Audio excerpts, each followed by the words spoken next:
જૂનાગઢમાં શિવરાત્રી મેળાનો ભવ્ય નજારો અત્યારે જોવા મળી રહ્યો છે। જૂનાગઢમાં ભજન, ભોજન અને ભક્તિનો અનોખો સંગમ અત્યારે સર્જાયો છે। અન્ય ક્ષેત્રોમાં ભજનની રમઝટ બોલાઈ રહી છે। લાખો ભાવિકો ભોજન લઈ રહ્યા છે। રાજકોટના વેપારીઓ ત્યાં સેવા માટે પહોંચ્યા છે। પરિવાર સાથે 5 દિવસની ભક્તિ કરી રહ્યા છે। ખોડિયાર મંડળમાં હજારો ભાવિકો જમ્યા।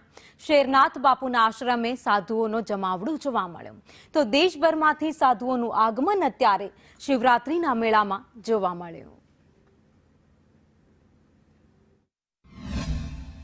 ભજન, ભોજન અને ભક્તિનો મેળો કહેવાય છે શિવરાત્રીનો મેળો। ખાસ કરીને જે શિવરાત્રીના મેળામાં જે લોકો આવે છે, હજારોની ને લાખોની સંખ્યામાં આવતા જે શ્રદ્ધાળુઓ છે તેને જમાડવા માટેનું કામ જે ખોડિયાર રાસ મંડળ દ્વારા છેલ્લા 70 વર્ષથી છે તે કરવામાં આવી રહ્યું છે। અહીં નાત જાતના ભેદભાવ વગર છે તે ખાસ છે તે જમાડવામાં આવે છે અને છેલ્લા 70 વર્ષથી અવિરત તેઓ અહીં જે છે તે અહીં અન્ન ક્ષેત્ર ચલાવી રહ્યા છે અને આ જે જમવાનું આપે છે તે પણ સ્વાદિષ્ટ હોય છે અને ખાસ કરીને લોકો અહીં પ્રેમથી જમતા હોય છે અને સવારથી લઈને સાંજ સુધી છે અલગ અલગ પ્રકારના જે છે તે મિષ્ટાન અહીં પીરસવામાં આવતા હોય છે।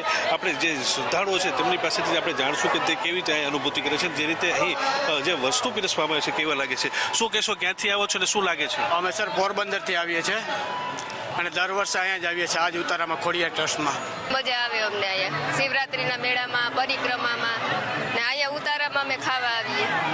આ વખતે મિની કુંભ મેળો છે, શું કહેશો? બહુ મસ્ત આયોજન કર્યું આજ ફેરે, બહુ મસ્ત આયોજન। હા, દર વર્ષે એવું આ વર્ષે મેળો થયો એવો એકેય વર્ષે નથી થયો। અમારા જે વડીલો હતા બધા એ પરિક્રમા કરવા જતા તો ત્યાં સાધુ સંતો આવ્યા કે બચ્ચા ભોજન કરને કા હે। એટલે જે તે સમયે અમારા જે વડીલો આના સ્થાપકો હતા એ લોકોએ ખીચડી, લાપસી અને કઢી ખવડાવી એને। પછી એને એક પ્રેરણા મળી કે ભાઈ અહીંયા સાધુ સંતો ભૂખા રહીએ છે તો આપણે કાંઈક ચાલુ કરી લે। ધીરે ધીરે ખીચડી, કઢી, લાપસીને એવું ચાલુ કર્યું। પછી જેમ જેમ દિવસો જતા ગયા એમ એમ નવું જનરેશન એમાં એડ થતું ગયું। એમ બધી વસ્તુનો વધારો કરતા ગયા। રોજે રોજની ફરસાણ અને મીઠાઈ અલગ અલગ હોય છે। એક દી રવો હોય છે, એક દી ભજીયા, એક દી મોહનથાળ હોય છે, એક દી ગુંદી હોય છે, એક દી લાડવા હોય છે, એક દી સુખડી હોય છે, ક્યારેક જાદોરી પણ બનાવીને મૂકી છે અવેલેબલ હોય તો।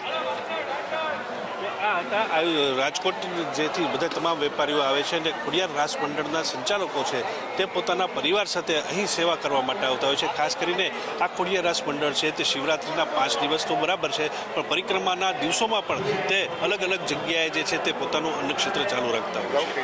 કેતન ઓઝા, સંદેશ ન્યૂઝ, ભવનાથ।